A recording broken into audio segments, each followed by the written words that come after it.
Hi viewers, welcome to our channel. ప్రస్తుతం మనతో పాటు సీనియర్ జర్నలిస్ట్ దాము బాలాస్ సార్ ఉన్నారు. వారితో మాట్లాడు. నమస్కారం సార్. నమస్తే. సార్, కొడాలి నాని అండ్ వల్లభనేని వంశీ గత కొంతకాలంగా వైసీపీలో ముఖ్య నేతలుగా అయితే కంటిన్యూ అవుతూ వస్తున్నారు. అయితే ఈసారి వీళ్ళిద్దరికి టికెట్ లేదు అని జగన్ చెప్పినట్టు కొన్ని వార్తలు అయితే రావడం చూస్తున్నాం సార్. మరి దీంట్లో నిజం ఎంత ఉందంటారు సార్? కొడాలి నాని యాక్టివ్గానే ఉన్నాడు, కానీ వల్లభనేని వంశీ గత కొంతకాలం నుంచి యాక్టివ్గా లేడు. అయితే అసెంబ్లీకి మాత్రం మొన్న హాజరయ్యాడు. బట్ ఆయన యాక్టివ్గా లేకపోవడానికి వైసీపీలో తనకి ఇబ్బందులు ఉన్నాయి అనేది కొంతమంది అంటున్నారు. కాదు, ఆయనకి బ్యాక్ పెయిన్ ఎక్కువైంది, అందుకని బయటికి ఎక్కువగా రావట్లేదు, రెస్ట్ తీసుకుంటున్నాడు అని కొంతమంది అంటున్నారు. అంతే, హెల్త్ ఇష్యూస్ వల్లనే ఆయన యాక్టివ్గా లేరని. ఏదేమైనా ఆయన గత కొంతకాలం నుంచి ఎక్కడ కనిపించట్లేదు. అవతలేమో తెలుగుదేశం తరపున యార్లగడ్డ వెంకటరావు, ఆయన ఎన్ఆర్ఐ, ఒకప్పుడు వైసీపీలో ఉన్నాడు. గతంలో వైసీపీ నుంచి వల్లభనేని వంశీ చేతులు ఓడిపోయాడు. తను యాక్చువల్గా మళ్ళీ వైసీపీ నుంచి టికెట్ ఆశించాడు, కానీ జగన్ వల్లభనేనికి వంశీకి మాటిచ్చాడు. సో దాంతో యార్లగడ్డ జంప్ చేసి తను ఇటు తెలుగుదేశంలో జాయిన్ అయిపోయాడు. తెలుగుదేశం ఆటోమేటిక్గా వాళ్ళకి ఇంకా అక్కడ ఎవరు బలమైన క్యాండిడేట్ లేకపోవడం వల్ల యార్లగడ్డకే ఇవ్వాల్సి వచ్చింది. అప్పుడు మనం చూస్తే యార్లగడ్డ సబ్ పెట్టినప్పుడు లోకేష్ ఎదురుగానే తను వాళ్ళు ఇంకా ఏమీ సీటు చెప్పకముందే తనే అనౌన్స్ చేసేసాడు, నేను ఇక్కడే పోటీ చేస్తానని. సో అది పరిస్థితి. వీళ్ళు కూడా ఏంటంటే అతనైతే డబ్బులు ఖర్చు పెట్టుకోగలడు, ఎన్ఆర్ఐ డబ్బులు ఉన్నాయి కాబట్టి అతనే ఇంకా వంశీని ఓడించడానికి సరైన క్యాండిడేట్ అని తెలుగుదేశం నమ్మింది. ఎందుకంటే అక్కడ తెలుగుదేశం ఆర్గానిక్గా ఒక నాయకుడిని డెవలప్ చేసుకోవడంలో ఫెయిల్యూర్ కనబడుతుంది. అందుకని అతను రాగానే అతనికి ఇచ్చేశాడు. సో ఇప్పుడు వల్లభనేని వంశీ ప్రాబ్లం ఏంటంటే ఆల్రెడీ అక్కడ దుట్టా రామచంద్రరావు ఆయన వైసీపీలోనే ఉన్నాడు. ఆయన వ్యతిరేకిస్తున్నాడు బలంగా వంశీకి టికెట్ ఇస్తే. అట్లాగే కొంతమంది వైసీపీలో ఉండే ట్రెడిషనల్ లీడర్షిప్ కొంతమంది కూడా వల్లభనేని వంశీ తెలుగుదేశం నుంచి 2 దఫాలుగా ఎమ్మెల్యేగా గెలిచాడు, అతను ఇప్పుడు మనం వైసీపీలోకి వస్తే మనం తీసుకోవడం కరెక్ట్ కాదు అన్న అభిప్రాయం ఉన్నట్టుగా కనబడుతుంది. అందుకని గత కొంతకాలం నుంచి అతను సైలెంట్గా ఉన్నారు. ఆ మధ్య అతను అరెస్ట్ అనే వార్తలు కూడా వచ్చాయి. దానికి కారణం ఏంటంటే గత ఎన్నికలప్పుడు అతను మాట్లాడిన అల్లర్లు జరిగాయి. ఆ టైంలో ఇతని మీద కేసు నమోదైంది. ఇతనేమో కోర్టుకి హాజరు కావడం మానేశాడు. దాంతో కోర్టు అతనికి అరెస్ట్ వారెంట్, ప్రతినిధుల కోర్టు అరెస్ట్ వారెంట్ ఇష్యూ చేసింది. అయితే తను హెల్త్ గ్రౌండ్స్ మీద రాలేకపోయినట్టుగా అతను పెట్టుకుని కోర్టు పర్మిషన్ తీసుకున్నట్టుగా చెప్తున్నారు. ఏదేమైనా నిన్న వల్లభనేని వంశీ అండ్ కొడాలి నాని తాడేపల్లి వెళ్ళి జగన్ని కలిశారు. అంటే జగన్ నుంచి పిలుపు వస్తే ఇద్దరు వెళ్ళారు. వెళ్ళొచ్చిన తర్వాత వాళ్ళు ఏం మీడియాతో కానీ మాట్లాడటం లేదు. సో ఇద్దరికి కూడా టికెట్ లేదని జగన్ చెప్పేశాడా, లేకపోతే ఆయా నియోజకవర్గాల నుంచి వేరే దగ్గర ఇస్తున్నారా అంటే, ఇప్పుడు ఇతనికేమో కొడాలికేమో గుడివాడలో ఆల్రెడీ వెనిగండ్ల రాము తెలుగుదేశం నుంచి, అతను కూడా ఎన్ఆర్ఐ, అతను ఎప్పటి నుంచో అక్కడ వర్క్ చేసుకుంటూ వస్తున్నాడు. మధ్యలో పటాభికి ఇస్తారని ఇంకొకటని వచ్చాయి, కానీ మన చంద్రబాబు ఏమో అతనికి వెనుగండ్ల రాముకే టికెట్ కన్ఫామ్ చేసి నువ్వు ప్రచారం చేసుకొని చెప్పినాడు అని చెప్తున్నారు. అతను ఎప్పటి నుంచో అక్కడ ఒక ఎన్జిఓ పెట్టుకొని యాక్టివిటీస్ చేస్తున్నాడు.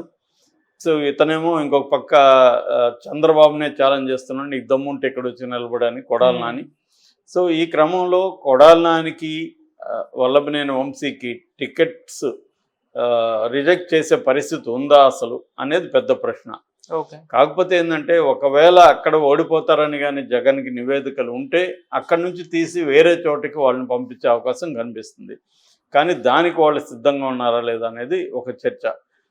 మొన్న లోకేష్ కూడా మొన్న శంకరరావు సభలో కూడా ఒక ఇద్దరు ఎమ్మెల్యేలు తెలుగుదేశం నుంచి వెళ్ళారు, వాళ్ళని నేను వదిలిపెట్టను, ఎర్ర బుక్లో రాసుకున్నానని బుక్ చూపించాడు. సో దానికి ఆల్రెడీ ఇద్దరు కలిసి కౌంటర్ కూడా ఇచ్చేశారు. ముఖ్యంగా కొడాలి ఇస్తుంటే పక్కన వల్లభనేని వంశీ కూడా నిలబడి ఎంజాయ్ చేశాడు.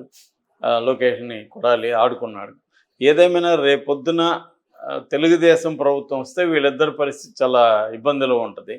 సో అందుకని పదవి కూడా లేకపోతే ఇంకా ఇబ్బందుల్లో ఉంటుంది. ఖచ్చితంగా వాళ్ళు అంత సీరియస్గా తెలుగుదేశంలో టార్గెట్ అయ్యారు కాబట్టి జగన్ వాళ్ళిద్దరికి టికెట్ రిజెక్ట్ చేసే పరిస్థితి అంత ఈజీగా ఉండదు.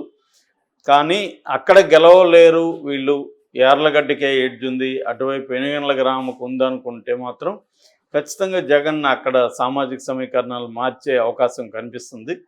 సో కమ్మ సామాజిక వర్గం నుంచి వీళ్ళిద్దరూ వైసీపీలో కమ్మ సామాజిక వర్గం మీదనే విపరీతంగా విరుచుకుపడుతున్నారు కాబట్టి మొత్తం కమ్మ సామాజిక వర్గం అంతా కూడా కలిసి వాళ్ళని ఓడించడానికి ఎంత ఖర్చు అయినా పర్వాలేదు. ఈవెన్ కుప్పంలో చంద్రబాబు, మంగళగిరిలో లోకేష్ కంటే కూడా ఈ రెండు నియోజకవర్గాల మీద తెలుగుదేశం చాలా సీరియస్గా ఫోకస్ చేస్తుంది. సో మరి ఆ కాంటెక్స్ట్లో వీళ్ళు గెలవగలరా లేదా అనేది జగన్ చూసే అవకాశం అయితే ఉంది. అందుకని ఇప్పుడు నిన్న పిలిపించారంటే 7వ లిస్టు కోసమే అని చెప్తున్నారు. 7వ లిస్టు ఇప్పటి వరకు అనౌన్స్ కాలేదు. అందులో వీళ్ళిద్దరు పేర్లు ఉంటాయా ఉండవా అనేది ఇప్పుడు పెద్ద చర్చ నడుస్తుంది. కొడాలైతే యాక్టివ్గానే ఉన్నాడు, కానీ వల్లభనేని మరి ఎందుకు ఆరోగ్యమా లేకపోతే ఇంకేదైనా కారణమా కానీ అతను యాక్టివ్గా లేడు. యాక్టివ్ అవమని చెప్పాడా లేదా అనేది తెలియదు. ఇప్పటివరకు వంశీనే ఇన్ఛార్జిగా ఉంటున్నాడు అక్కడికి. మరి ఇప్పుడు అతన్ని తీసి వేరే వాళ్ళని పెడతారా లేదా అనేది తెలియదు. సో 7వ లిస్ట్ వస్తే కానీ మనకు ఇంకొంత క్లారిటీ రాదు. ఆ లిస్టులో ఎంతమంది పేర్లు ఉంటాయి ఏంటనేది తెలియదు. మొన్నటి వరకు రాజ్యసభ ఎన్నికల కోసమే జగన్ పోస్ట్పోన్ చేస్తున్నాడని వార్తలు వచ్చాయి. బట్ చంద్రబాబు విత్డ్రా అయిపోయాడు, రాజ్యసభకి పోటీగా ఎవరిని నిలబెట్టట్లేదు. ఎందుకంటే 15th నామినేషన్ డేట్, అది లాస్ట్ డేటు. ఈరోజు 13th చేస్తే ఈ లోపల చేయాలి. నిన్ననే అక్కడ జగన్ ముగ్గురికి ఫామ్స్ కూడా ఇచ్చేశాడు. సో ఈ క్రమంలో వీళ్ళిద్దరికీ టికెట్లు వస్తాయా లేవా, ఎందుకంటే ఇప్పుడు రాజ్యసభ క్లారిటీ వచ్చేసింది కాబట్టి జగన్ 7వ లిస్ట్ని త్వరగానే ప్రకటించాలన్న ఉద్దేశంతో ఉన్నట్టు కనబడుతుంది. మరోవైపు చంద్రబాబు ఒకేసారి 175 నియోజకవర్గాల్లో జనసేన తెలుగుదేశంది ప్రకటించాలని ఉంది. బట్ బీజేపీ కోసం వెయిటింగు. బీజేపీ ఏదో ఒక ఆఫర్ ఇచ్చిందని చెప్తున్నారు చంద్రబాబుకి. సో చంద్రబాబు డిసైడ్ కావాలి. అది ఒకటి వైరల్ అవుతుండేది ఏంటంటే 50 సీట్లు జనసేనకి, 25 సీట్లు బీజేపీకి అనేది అడుగుతున్నట్టుగా చెప్తున్నారు. ఇది వచ్చేమో 10 సీట్లు ఎంపీ సీట్లు. సో అది కూడా తెలుగుదేశం బలంగా ఉన్న నియోజకవర్గాలనే ఫోకస్ చేసింది. అంటే తమ మిత్రుడైన, రహస్య మిత్రుడైన జగన్కి ఇబ్బంది పెట్టకుండా, జగన్ గెలుస్తాడు గ్యారంటీగా నియోజకవర్గాల జోలికి వెళ్లకుండా తెలుగుదేశం ఖచ్చితంగా గెలుస్తుంది అన్న నియోజకవర్గాల్ని బీజేపీ అడుగుతుంది అనేది చెప్తున్నారు. దానివల్ల చంద్రబాబు కూడా ఇప్పుడు వెయిట్ చేయాల్సిన అనివార్యమైన పరిస్థితి ఏర్పడింది. ఒక పక్క జగన్ కూడా కొన్ని ఇది క్లారిటీ వచ్చినాక కూడా అనౌన్స్ చేద్దామన్న ఆలోచన కూడా జగన్లో కనబడుతుంది. సో ఇక్కడైతే ఈ రెండు నియోజకవర్గాల్లో గుడివాడలో కానీ గన్నవరంలో కానీ క్లియర్గా తెలుగుదేశం తరపు నుంచి రెడీగా ఉన్నారు. కానీ రేపొద్దున పట్టుబడితే బీజేపీ కానీ పొత్తుకి పట్టుబట్టి ఈ రెండు నియోజకవర్గాల్లో కూడా అడిగితే మాత్రం చంద్రబాబు చేయగలిగిందేమి ఉండదు. సో అది మారితే కానీ వీళ్ళ జాతకాలు అయితే క్లియర్గా తెలియవు. కానీ వాళ్ళేమో ముఖ్యంగా కొడాలేమో ఛాలెంజ్ చేస్తున్నాడు లోకేష్ కానీ చంద్రబాబు కానీ వచ్చి గుడివాడలో పోటీ చేయమని. అసలు అతను వెనుగండ్ల రాము నాకు అసలు పోటీనే కాదని మాట్లాడుతున్నాడు. ఎందుకంటే వెనుగండ్ల రాము ఎన్ఆర్ఐ, లోకల్ ఇష్యూస్ అతనికి ఏం తెలియదు, డబ్బు మాత్రం ఖర్చు పెట్టగలడు, జనాలు డబ్బు తీసుకొని నాకే ఓటేస్తారన్న ధీమాతో అతను ఉన్నాడు. ఇక్కడ కొంతగా ఇబ్బంది ఉంది వంశీకి మాత్రం. ఎందుకంటే యార్లగడ్డ ఇక్కడ ఎప్పటి నుంచో పనిచేస్తున్నాడు, ఎన్ఆర్ఐ అయినప్పటికీ ఆయనకి గణనీయమైన వైసీపీ వర్గం కూడా సపోర్ట్ చేస్తుంది. సో ఆ రకంగా యార్లగడ్డ నుంచి సివియర్ కాంపిటీషన్ అయితే వంశీకి ఉంటుంది.